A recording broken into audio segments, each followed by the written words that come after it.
Good evening. Good evening. My name is Don Fuller, 725 Huntley Drive.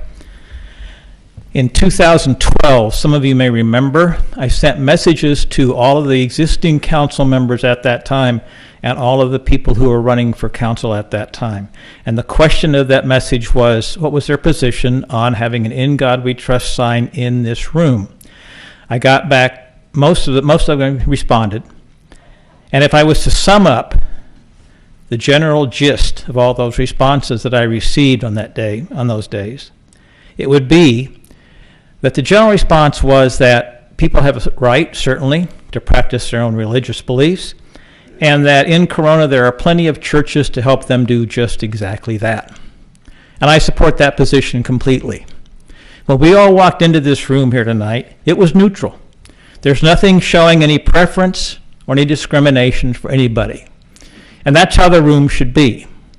If somebody wants to put some sign of some preference up there, it does not come without some discrimination. And it is my experience, and I'm one of the oldest guys in this room, it is my experience that there are quite a few people who are perfectly happy with discrimination, just as long as they are not the target of it. As far as this being the national motto, that happened during the McCarthy era, the 1950s, the same time that "Under God" got added to the Pledge of Allegiance. I was in the 5th grade at the time. At that time, I knew there was something kind of fundamentally wrong with that, but I was in the 5th grade. I wasn't quite articulate enough to put it into good words. But that's when that happened. There was nothing holy about it. It was all during the horrors of the McCarthy era. Let's be perfectly honest about it. The reason for this has nothing to do with being a motto, national motto. This is purely a religious exercise we're talking about here tonight. Furthermore, Mr. Dean Seif, who showed up at the public services meeting, he was adamantly in favor of this and said, quote, "It's the right thing to do." Well, Mr. Seif, if it's the right thing to do, then why is one of these signs not hanging on your own personal place of business? Bet you didn't think I'd check, did you? Well, I did. In fact, I have never seen one of these signs on a church. I have been inside Crossroads Church, and I looked around. There was not one of these signs there. I've been in front of Mr. Fox's church in Orange. It's about 3 blocks south of the traffic circle. There's not one of these signs on the front of his church when I was there. So let's have a little consistency. Before you want to go putting this religious message inside of a public building that's paid for by taxpayers, how about you fess up a few bucks out of your own pocket and put it on your own church or your own place of business, Mr. Seif? All right? And now I have very, very little doubt that this is going to pass. I need you to wrap up, Mr. I understand. And when it does, there's going to be a lot of clapping and cheering from the people who support this. And you will think you have won something. You will not understand that you will have lost something for all of us. I'm done. Thank you for your time, by the way. Thank you.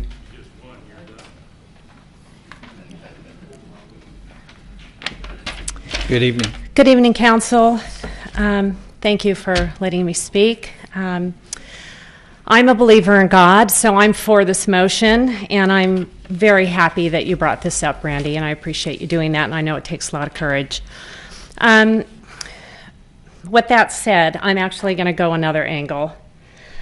In 2007, plaintiff Michael Newdow from San Francisco sued the federal government because he claimed the national motto, "In God We Trust," and its inscription on the nation's coins and currency violated the Establishment Clause of the First Amendment, or Religious Freedom Restoration Act of 1993. The case was dismissed because the plaintiff failed to state a legitimate argument to support his claim. Newdow's only defense was that the motto forced him to confront a religious symbol he found offensive.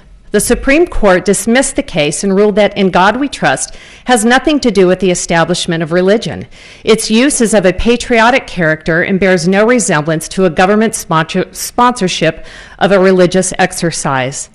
The congressional report showed it has spiritual and psychological value and inspirational quality.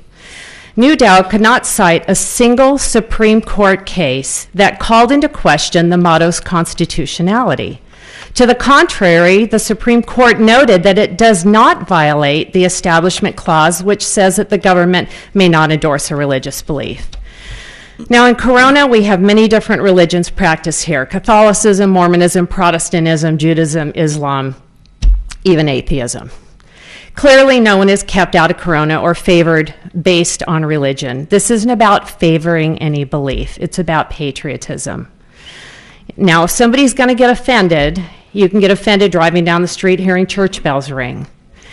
And so, council, I urge you to listen to the objections to this, because so far I haven't heard anything legitimate. What I've heard is so-and-so didn't have it in their church and so-and-so didn't have it in their office. What has that got to do with whether it goes here or not?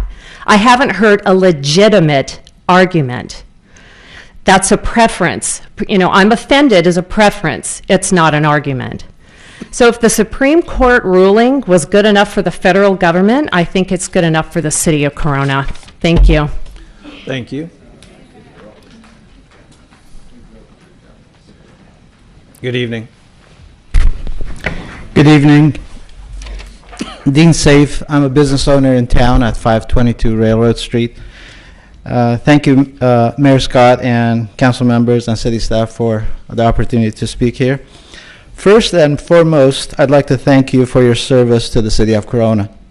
Your hard work and your wise decisions have turned Corona into one of the most desirable communities for families, and we witnessed some of that tonight.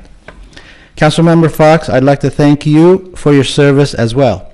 At times, it must seem like a thankless job, but we want all of you to know that we appreciate your sacrifice and your hard work.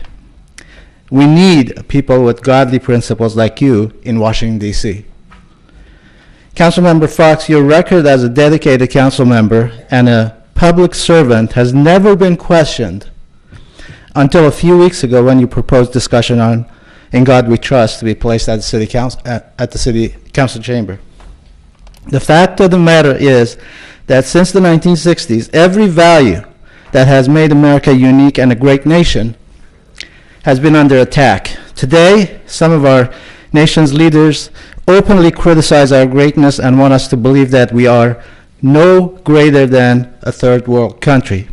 Some are proud to have spent their wedding honeymoon in a communist nation, flying our proud flag, saying the pledge, singing our national anthem, reciting from our great Constitution and Bill of Rights, celebrating Christmas, the honor of service in the military, our police, our power and strength as a nation, and now our national motto are ridiculed, are all under attack.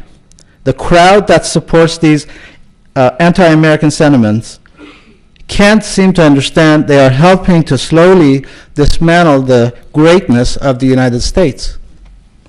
God is not a religion. We consider atheism and devil worship religions, but they don't believe in God. Christians, Jews, and others are quite different religions, but they all believe in God. Whatever your belief is in religion, the fact is that "In God We Trust" is our national motto, and it has been at least since 1956. It is as national to us as the dollar, our national money, the stars and stripes, our national flag, Washington, D.C., our national capital, and the bald eagle as our national bird. I'm here tonight to encourage you to stand with people, stand for our national motto, approve the placement of national motto "In God We Trust" at this chamber. It's the right thing to do, as I've said it before, and it was repeated again. It is the patriotic thing to do. God bless you, God bless America, and thank you. Thank you.